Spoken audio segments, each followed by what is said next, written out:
नमस्कार, स्वागत है एक बार फिर आपका एक नई वीडियो के साथ। जैसा कि आपको बताया गया था कि एक यूपी टेट और सीटेट वालों के लिए टेक वर्ड्स की वीडियो बनाई जाएगी जो उनकी पूरे सीडीपी और पेडागोजी के लिए इम्पोर्टेंट होगी, जिससे उनको परीक्षा के अंतिम दिनों में अधिक मदद मिलेगी और उनके किसी भी सब्जेक्ट की पेडागोजी या मान लो सीडीपी में आपके 25+ नंबर होने की पूरी संभावना है, यदि आप इन सारे टेक वर्ड्स को याद रखेंगे कि कब कौन सा उत्तर होगा, कब कौन सा उत्तर नहीं हो सकता। यानी कि उनमें से आपको अगर ये शब्द दिखते हैं ऑप्शंस में तो आपको पता चल जाएगा कि इसमें ये वाला आंसर हो सकता है या नहीं हो सकता। बस ध्यान से देखना है, गड़बड़ी नहीं करनी है। ये गड़बड़ी नहीं करनी है कि उसने पूछा क्या है। ध्यान से पहले तो क्वेश्चन को समझना है, क्वेश्चन की भाषा को समझना है कि क्या पूछना क्या चाह रहा है वो आपसे, ठीक है, या क्या जानना चाह रहा है। तो आपको ध्यान से देखना है पूरी वीडियो को। बहुत ही समराइज़ करके बनाई गई है वीडियो, वो एक्सपीरियंस के तौर पर 2-3 साल की, ठीक है, जितनी बार भी टेट या सीटेट दिया है। तो सीटेट के लिए तो ये समझ लो आप रामबाण ही है, ठीक है। यूपी टेट में क्योंकि कुछ चीज़ें फैक्चुअल आती हैं, ठीक है, तो फैक्चुअल चीज़ें तो आएंगी ही आएंगी, लेकिन ये जो ऑप्शन होंगे पेडागोजी के वो आपको बहुत ही ज़्यादा हेल्प करने वाले हैं, ठीक है। जितने भी नेगेटिव वर्ड्स हैं, कितने भी पॉजिटिव वर्ड्स हैं, ठीक है। तो अगर आपको ये ऑप्शन में देखते हैं तो ये आंसर हो सकता है या नहीं हो सकता। जिस तरह से क्वेश्चन पूछा जाए बस इतना याद रखना है। तो चलिए वीडियो को शुरू करते हैं बिना किसी देरी के, ठीक है। वीडियो को पूरी देखना है। अगर आप चाहो कि आप सोचो कि हम इसका स्क्रीनशॉट ले लें पढ़ लें, तो बिना समझे इसको समझ में नहीं आएगी वीडियो आपको, तो इसलिए पूरी वीडियो को सुनना ही पड़ेगा। ज़्यादा लंबी वीडियो नहीं होने वाली है, ठीक है। कुछ 10-12 ये वर्ड हैं, कुछ 10-12 ये वर्ड हैं, इस तरह से बस सुनना ध्यान से और समझना है, ठीक है। और जब भी पेपर देने जाओ आप 1-2 बार इस वीडियो को ज़रूर देख लेना, जिससे आपका पूरा पढ़ने के बाद जो चीज़ें समराइज़ हो जाएंगी एक बार में, ठीक है। तो चलिए वीडियो शुरू करते हैं, ठीक है। वीडियो को अगर आपको अच्छी लगे तो शेयर जरूर कर देना दूसरों के साथ, जैसे कि दूसरों की भी हेल्प हो पाए, ठीक है। तो सीडीपी के प्रमुख टेक वर्ड्स हैं जो पेडागोजी के लिए आपके किसी भी सब्जेक्ट की पेडागोजी पाँचों में से, ठीक है। अदरवाइज सीडीपी के लिए तो इंपॉर्टेंट है ही है, साइकोलॉजी के लिए, ठीक है, चाइल्ड डेवलपमेंट साइकोलॉजी के लिए। तो सकारात्मक टैग्स या पॉजिटिव टैग्स देखने हैं कि इनमें से कौन सी बातें सकारात्मक होंगी, जो कि आपका अगर सकारात्मक में पूछता है तो सही उसका उत्तर ये होगा, या कौन से नेगेटिव में आएंगे कि कौन से वर्ड उनका उत्तर हो ही नहीं सकते, ठीक है। तो सबसे पहले सकारात्मक टैग देखेंगे। तो सबसे पहले तो बात होगी बाल केंद्रित शिक्षा या वातावरण की या कक्षा की। यानी हमेशा सीडीपी में क्या है, बच्चे की जो क्लास होनी चाहिए वो हमेशा बाल केंद्रित होनी चाहिए। स्कूल में जो भी कक्षाएं होती हैं, जो वातावरण होता है वो इस तरह से होना चाहिए कि बच्चों पर ही क्या है उसका केंद्रण हो। यानी कि बच्चे जो चाहें या बच्चों को जो लगे आपको कि बच्चे उसमें आनंद ले रहे हैं क्लास का, या उनको लग रहा है कि हाँ उन पे ही कि बच्चे ही क्वेश्चन पूछे। ऐसा नहीं कि टीचर जो थोप रहा है उसी को वो करते जा रहे, नहीं, ऐसा कुछ नहीं करना है। तो ध्यान से इसको देखना है, ठीक है, कि क्या करना है कि बाल केंद्रित शिक्षा होनी चाहिए, बाल केंद्रित वातावरण होना चाहिए, और बाल केंद्रित ही क्या होना चाहिए, कक्षा होनी चाहिए, ठीक है। दूसरा, जहाँ भी ये आपको ऑप्शन में मिले कि बाल केंद्रित शिक्षा, तो ये आपका आंसर हो जाएगा टैग वर्ड सकारात्मकता में देखा जाए तो, ठीक है। दूसरा क्या है, खेल विधि या करके सीखना, या लर्निंग बाय डूइंग। इंग्लिश और हिंदी दोनों को, जैसा कोई शब्द ऐसा होता है जो आपको हिंदी में समझ में नहीं आता तो इंग्लिश वाला पार्ट उसको देख सकते हैं। यानी कि जो भी बच्चे सीखें वो कोशिश करें कि क्या है, खेल विधि द्वारा सीखें या खुद करके सीखें, ठीक है। करके सीखना अधिगम जो होता है वो सबसे अच्छा होता है, क्योंकि व्यक्ति खुद करके सीखेगा। अपन भी जानते हैं ये चीज़, ठीक है भाई, लर्निंग बाय डूइंग इसको कहेंगे। तीसरा जो वर्ड है सक्रियता या सहभागिता। यानी कि बच्चों को क्या है, किसी भी कार्यक्रम में या एक्टिविटी में बच्चों को खुद सक्रिय होना है, या उनकी भागीदारी क्या है, पूर्ण रहनी है। ऐसा नहीं कि जो टीचर ने बोल दिया वही करना है। बच्चे जितना खुद से करेंगे वो ज़्यादा अच्छा होगा। तो ये सकारात्मक वर्ड होगा, ठीक है। तो इस तरह के वर्ड आपको मिले तो आपको उन्हीं को आंसर लगाना है। दूसरा क्या है, समावेशी कक्षा या शिक्षा। यानी इस तरह की क्लास होनी चाहिए जिसमें क्या है, सब प्रकार के बच्चों का समावेश हो। यानी कि इंक्लूसिव एजुकेशन होना चाहिए, इंक्लूसिव क्लास होनी चाहिए। इसमें ऐसा नहीं कि होशियार बच्चों को अलग बैठा दिया या कमज़ोर बच्चों को, ऐसा कुछ नहीं होता है। सब बच्चे समान होते हैं, समावेशी रूप से पढ़ाना है। ना किसी विकलांग बच्चे को या दिव्यांग बच्चे को अलग से क्षमता वाला बच्चा है उसको नहीं, सबको एक साथ एक क्लास में। ऐसा नहीं लगना चाहिए कि हम अलग से हैं, ठीक है। उसके बाद क्रियाशीलता अवसर देना। यानी प्रत्येक बच्चे को बोला ना समावेशी शिक्षा की, प्रत्येक बच्चे को क्या है, समान अवसर प्रदान करना है उनकी, और प्रत्येक बच्चे की क्रियाशीलता पर ध्यान रखना है कि प्रत्येक बच्चा उस क्रियाशील है या नहीं उस एक्टिविटी में, ठीक है। दूसरा क्या है, विविधता का सम्मान और विभिन्नता का पर ध्यान। मतलब कि अगर कोई बच्चा विभिन्न है या विविध विविध, क्योंकि क्लास में कई प्रकार के बच्चे होंगे, तो उस जो विविधता है या विभिन्नता है उसको कमज़ोरी ना मानकर उसको क्या करना है, उसको उसका सम्मान करना है और उस पर विशेष ध्यान देना है, ठीक है। उसका सम्मान करना है। ऐसा नहीं कि वो बच्चा किसी विविध श्रेणी से आता है तो उसको क्या है अलग से ट्रीट किया जाए, नहीं सबको समान रूप से ट्रीट करना, उसको एज अ पॉजिटिव पावर लेना है, ना कि नेगेटिव पावर। ठीक है, अगला जो है आपका सहारा देना। ये जो इम्पोर्टेंट, ये जो वर्ड है ये बहुत इंपॉर्टेंट है। सहारा देना, पाड़ या ढांचा या स्कैफोल्डिंग ऐसा लिखा है हमने। ये सीटेट में तो आपको बिल्कुल पक्के में मिलने वाला है। ठीक है, ये वर्ड जो होगा, ठीक है, यानी सहारा, बच्चों को किसी काम को करने के लिए, सिखाने के लिए उन्हें क्या है पाड़ उपलब्ध कराना या सहारा देना, या कह सकते हैं आप ढांचा उपलब्ध कराना पहले से। जैसे मान लो आप बच्चे को साइकिल सिखा रहे हो तो किस तरह से सिखाओगे, पहले वो देखेगा, फिर उसके बाद क्या होगा आप थोड़ा पकड़ के चलाओगे ना उसको साइकिल वगैरह, कि उसको थोड़ा पकड़ोगे, फिर थोड़ी देर चलाते चलाते वो क्या है खुद से चलाने लगेगा। तो उसको क्या है पहले से आपने क्या ढांचा दिया या पाड़ दिया या सहारा दिया, इस तरह से उसको क्या कहा जाता है। यानी बच्चों को कोई भी चीज़ सीखने में, अधिगम करने में परेशानी ना हो, इसलिए क्या है पहले से उसको किसी के भी द्वारा एक सहारा प्रदान किया जाता है या ढांचा प्रदान किया जाता है। इंपॉर्टेंट है ये शब्द। ठीक है, अगला देखेंगे आत्म केंद्रित वार्ता। आत्म केंद्रित वार्ता का मतलब क्या है, खुद से बातें करने का मतलब ऐसा कि वो खुद की सोच को आगे ला पाए, या खुद से सोचे, खुद से प्रश्न करे, फिर आपसे कुछ प्रश्न करे, खुद से सोच पाए, उसकी सोचने की जो क्षमता है वो बढ़े, खोज करने में नए नए शब्दों की, नए नए वाक्यों की या नई नई चीज़ों की खोज करने में वो क्या है आगे रहे हमेशा। ठीक है, उसमें वैज्ञानिकता की भावना आनी चाहिए, उसके जो विचार हैं वो वैज्ञानिक रूप से सक्रिय करें उसे। ठीक है, उसके बाद अगला है जो जिज्ञासु प्रवृत्ति का बालक होना चाहिए। अगर बालक जिज्ञासु प्रवृत्ति का है, इस तरह का कोई वर्ड मिलता है आपको, तो वो आपका आंसर होगा। जिज्ञासु मतलब उसमें जिज्ञासा होनी चाहिए, कोई चीज़ सीखने की, अधिगम करने की, कोई नई चीज़ को प्राप्त करने की। अन्वेषण करता होनी चाहिए, यानी कि उन चीज़ों में शोध करने वाला, कि किसी वाक्य के पीछे, किसी अर्थ के पीछे वो क्या है शोध करे।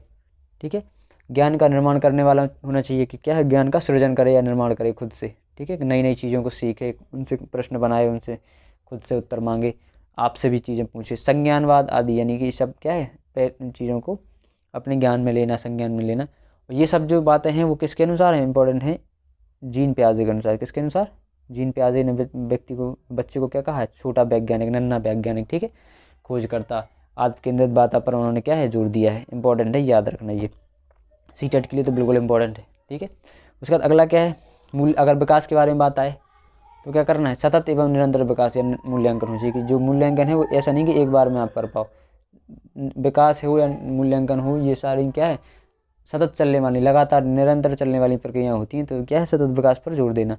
सामान्य से विशिष्ट की ओर, विकास है या कोई भी अधिगम है वो हमेशा सामान्य से विशिष्ट की ओर होता है, कि पहले उसको सामान्य सामान्य चीज़ें सिखाई जाएंगी, फिर विशिष्ट चीज़ें सिखाई जाएंगी। ठीक है, उसका सरल से जटिल की ओर, यानी कि पहले उसको सरल सरल वस्तुएं चीज़ें बताई जाएंगी जो वो उनको जानता होगा, यानी ज्ञात से अज्ञात की ओर कह सकते।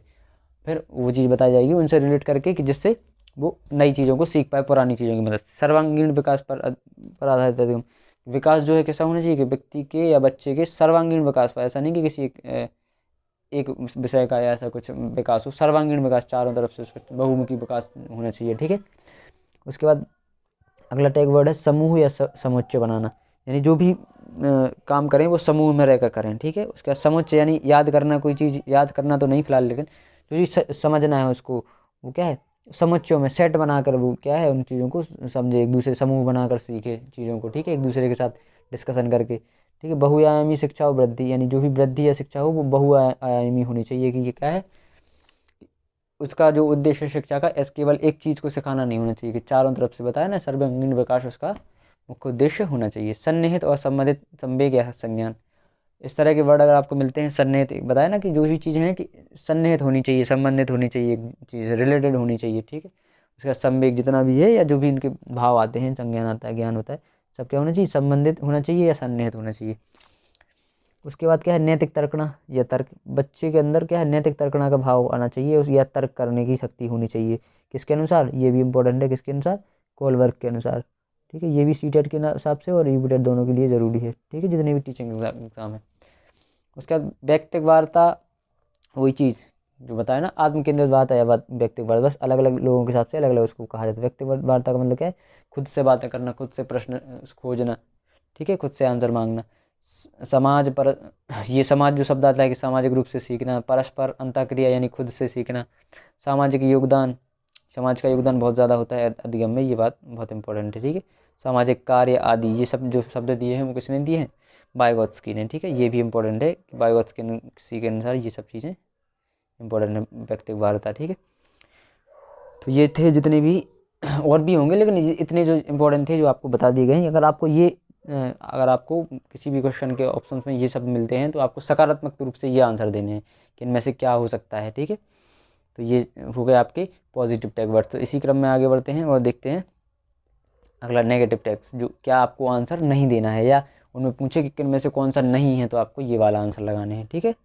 देखना है बस, ये आपको समझना पड़ेगा कि क्वेश्चन में पूछा क्या गया है। तो आपको ये बता दिया कि उन 4 में से ये अगर वर्ड होगा तो पॉजिटिव होगा, ये होगा तो ये नेगेटिव होगा, ठीक है।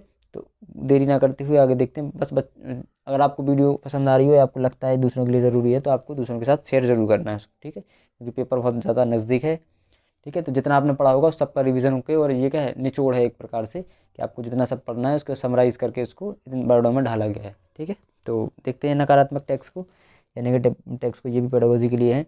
तो कभी भी किसी भी ऑप्शन में आपको केवल ही या भी शब्द मिल जाए, क्या, केवल और ही, तो ज़रूर याद रखना कि कभी भी केवल और ही शब्द मिले तो आपको विशेष ध्यान रखना है कि ये कभी आंसर होगा नहीं। क्या है, कभी भी केवल शब्द मिल जाए या ही शब्द मिल जाए तो कभी भी ये आंसर नहीं होगा, ठीक है, कभी भी ये आंसर नहीं होगा। इसी क्रम में अगर दबाव शब्द मिल जाता है कि बच्चे के ऊपर दबाव डाल कर ये ऐसा कुछ करा के, तो ये दबाव शब्द क्या है, कभी भी आंसर नहीं होगा। कभी भी रूट लर्निंग पर याद करना या कंटेस्ट कराने पर जोर नहीं दी जाती है पेडागोजी के अनुसार, ठीक है। एनसीएफ कभी नहीं कहता कि बच्चों को याद कराओ, ठीक है, तो ये कभी नहीं हो सकता, ठीक है। रूट लर्निंग, व्याख्या करना, होमवर्क को भी मना करती है एनसीएफ, ठीक है। तो होमवर्क का भी, क्योंकि आप क्या है प्राइमरी के टीचर बनने जा रहे हो, तो इसलिए होमवर्क के लिए भी क्या है मना करा जाता है। उसके बाद भेदभाव कभी नहीं करना है, कि नहीं, बच्चों बताया ना कि सबको क्या है समावेशी शिक्षा लेकर चलनी है, ठीक है, भेदभाव नहीं होना है कभी भी। उसके बाद कठोरता, दंड या सजा का कोई प्रावधान नहीं है, डांटने का कोई प्रावधान नहीं है, बच्चों को केवल समझा कर बात करनी है, ये सब आंसर नहीं हो सकती, ठीक है। आप किसी भी प्रकार के बच्चे को सजा नहीं दे सकते, किसी प्रकार की कठोरता से उससे बात नहीं कर सकते, ठीक है, मारपीट नहीं कर सकते। शिक्षक की प्रधानता या शिक्षक केंद्र शिक्षा कभी भी नहीं होगी कि जो टीचर केवल बोल रहा है, एक तरफा शिक्षा नहीं होनी चाहिए ऐसा कि केवल टीचर बोलता जा रहा है, बच्चों को लिखना है या बच्चों को काम करना नहीं। बच्चों की जब तक उसमें भागीदारी नहीं होगी तब तक वो शिक्षण या अधिगम कंप्लीट नहीं माना जाएगा, ठीक है। तो ये सारे टैग्स जो हैं आपको याद रखने हैं। शिक्षक की प्रधानता कभी नहीं होगी, ये आंसर कभी भी नहीं होगा। बाल केंद्र शिक्षा होनी चाहिए हमेशा, ठीक है। निष्क्रियता नहीं होनी चाहिए, ना निष्क्रिय होनी चाहिए कक्षा को, यानी कक्षा में ना किसी प्रकार की, बच्चों को निष्क्रिय नहीं है होना है, हमेशा सक्रिय रहना है, ठीक है, ना कि निष्क्रिय कक्षा का संचालन करना है, ठीक है। ना ही सुस्त कक्षा का जो है संचालन करना है कि बच्चे सुस्त रूप से पढ़ रहे हैं, ऐसा कुछ नहीं करना है, ठीक है। ये जो हैं जो आंसर ना होने वाले। उसका तुलना कभी नहीं करनी, बताया ना कि सभी बच्चों को भिन्नता का क्या करना है, सम्मान करना है, कभी भी तुलना नहीं करानी है बालकों में, ठीक है। उसके बाद जो अंतिम है आपका ग्रेडिंग और रैंकिंग कभी भी बच्चों की नहीं करनी कि ये ए ग्रेड या अच्छे ग्रेड का बच्चा है या ये ऐसा कुछ, ठीक है। तो भिन्नता का क्या है, हमेशा सम्मान करना है। तो ये जो टैग वर्ड आपको मिलेंगे ये बहुत ज़्यादा इंपॉर्टेंट होने वाले हैं, जो 13 मिनट या 15 मिनट की वीडियो आपको बहुत कामगार होने वाली है अंतिम दिनों में।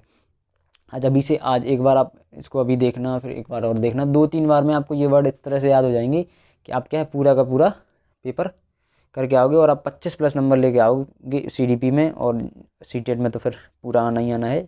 पेडागोजी, किसी भी सब्जेक्ट की पेडागोजी आपकी गलत नहीं होने वाली है, ठीक है। तो आशा करते हैं कि वीडियो पसंद आई होगी, और ज़रूरत सबको है इस वीडियो की, क्योंकि काफ़ी लोगों को पेपर देना है। तो ज़्यादा से ज़्यादा शेयर करें लोगों के साथ, जिससे सबका इस बार का टेट पहली बार, जो कुछ लोग ऐसे होंगे जो पहली बार दे रहे होंगे, कुछ लोग ऐसे होंगे जो दे चुके होंगे, किसी कारण से नहीं निकला होगा, ठीक है। तो इस बार कोशिश करें कि अपने आसपास के फैमिली के, रिश्तेदारों के, सबके यूपी टेट की या सी टेट का जो पेपर है पूरा पूरा निकल जाए। और ये अगर आप ये इस वर्ड याद करके जाते हो तो सी टेट में 25+ आपके नंबर आएंगे, सीडीपी में ये इंपॉर्टेंट बिल्कुल आप कह सकते हैं गारंटी के साथ। क्यों? क्योंकि सबको सी टेट बहुत लगता है कि बहुत ज़्यादा टफ होगा, जबकि ऐसा कुछ नहीं है। उसमें केवल पेडागोजी होती है, और पेडागोजी इन्हीं शब्दों पर आधारित होती है, ठीक है। चाहे वो यूपी टेट हो, चाहे सी टेट हो, चाहे वो रीट हो, किसी भी एग्ज़ाम, टीचिंग का एग्ज़ाम हो, ठीक है। तो आपको विशेष तौर पर ये वीडियो पूरी अच्छे से देखनी है, दूसरों के साथ शेयर करनी है। बहुत ज़्यादा इंपॉर्टेंट वीडियो है, इसलिए ज़्यादा जोर दिया जा रहा है, अदरवाइज़ ऐसा कुछ नहीं था, ठीक है। तो सकारात्मक और नकारात्मक टैग्स वर्ड जो हैं इंपॉर्टेंट हैं, ठीक है। तो बस ये इतना ध्यान रखना कि क्वेश्चन को समझ कर लगाना है कि उसने पूछा क्या है। ऐसा नहीं कि सर रट के गए यहाँ से और ये मिल गया ना, ये देखना है कि वो पूछना क्या चाह रहा है, इनमें से कौन आंसर नहीं हो सकता या कौन सा हो सकता है, ठीक है। तो वीडियो अगर अच्छी लगी है तो दूसरों के साथ शेयर करें, लाइक करें, और अगर जो भी पार्ट आपको अच्छा लगा बुरा लगा तो वो कमेंट करें, या जिस टॉपिक पे आपको वीडियो चाहिए किसी भी सब्जेक्ट के टॉपिक पर, ठीक है। तो ये यूपी टेट के लिए अभी हाल बना दी है। सी टेट के लिए ऐसी कई सारी वीडियो आएंगी अभी जो इंपॉर्टेंट होगी, जैसे कि ईबीएस का जो पेडागोजी होगी या अलग से ईबीएस जो आता है, ठीक है। किसी भी प्रकार की कोई समस्या है तो आप हमें कमेंट करके बताइए जिस टॉपिक पे आपको वीडियो चाहिए, तो आपके लिए छोटी छोटी वीडियो बना दी जाएंगी। भारी भरकम वीडियोज़ नहीं होंगी, जिससे कि आपको समस्या भी ना हो, जिससे कि आप 1-2 बार वीडियो को देखो और आपको सारी चीज़ें क्लियर हो जाएँ, ठीक है। तो वीडियो को लंबी नहीं करना है, तो वीडियो को लाइक शेयर और सब्सक्राइब करें। अगर आप नए चैनल पर हैं तो सब्सक्राइब करना है और बेल आइकन को दबाना है, जिससे कि सारी जितनी भी नई वीडियो हैं आप तक समय से पहुंचती रहें और आपका फ़ायदा होता रहे, ठीक है। बस आपको वीडियो को केवल शेयर करना है, ठीक है। ज़्यादा से ज़्यादा शेयर करना है, लाइक करना है। लाइक करोगे तो दूसरों तक ज़्यादा वैसे भी पहुँचेगी वो वीडियो, ठीक है। तो चलिए, धन्यवाद। सीखते रहिए, खुश रहिए।